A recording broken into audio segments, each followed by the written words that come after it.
bizim bugün insanlarımızı en çok narahat edən məsələlərdən biri, keçən dəfə bir mövzu danışdıq Samir bəylə, ondan bəri nə qədər insanların qəbzlik və ishal problemi var. Ən çox qəbzlik, təbii ki, ishal ondan da dəhşətlidir, ancaq qəbzlik çox geniş yayılıb və xüsusilə də insanlarda qaz əmələ gəlməsi. Bir qarnım səs eləyir.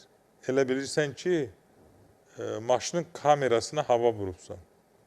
Heç nə yemirəm, gözləyirəm, narahatam, əziyyət çəkirəm. Ancaq çox miqdarda qaz var, məni qoymur yatmağa. Qazın arxasından da ishal gəlir. Yəni, həzmim normal getmir, doktor. Mən neynim? Mən onlara məsləhət görürəm ki, siz mütləq nəzi çəkdirməlisiniz. Disbakterioza, bağırsaq çöplərinin nisbəti bilinməlidir. Disbakterioza varsa müalicə olunmasa, sizin əhvalınız yaxşı olmayacaq. Yəni, narahat olacaqsınız. Yediyiniz canınıza yayılmayacaq. Bu baxımdan da təbii ki, bunun yolunu deyirəm ki, mütləq nəzi çəkilməlidir disbakterioza və bundan sonra bağırsaq çöpləri normal vəziyyətə salınmalıdır. Bundan başqa, təbii ki, eyni qaydada bir mənalı şəkildə qəbizlikdə də mütləq yenə disbakterioz yoxlanılır, qurd xəstəlikləri yoxlanılır, sonra bağırsaqda hər hansı bir maneənin olub-olmaması yoxlanılır və nəticədə də səbəbi tapılmalıdır mütləq mənada ki, qəbzliyin səbəbi nədir?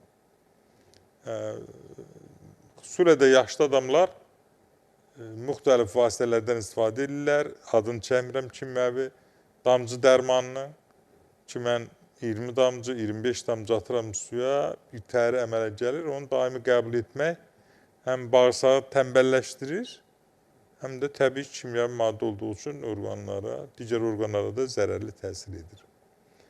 Ancaq təbii bitkilər hər halda kimyəvi maddələrə nisbətən daha təhlükəsizdir, daha rahatdır. Elə yeri gəlmişkən, mən hər zaman deyirəm, insanlarımız ən çox səna yarpağını tanıyırlar. Səna yarpağından bərabər acılıq otu da çox gözəl effekt verir.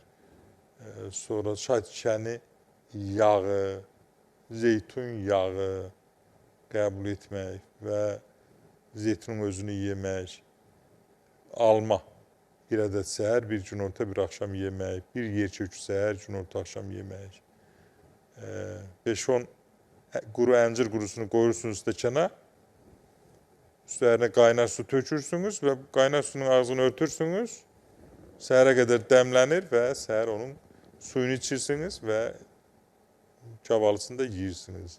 Biz tərəfin dilindən desək, güvəlisini də yeyirsiniz.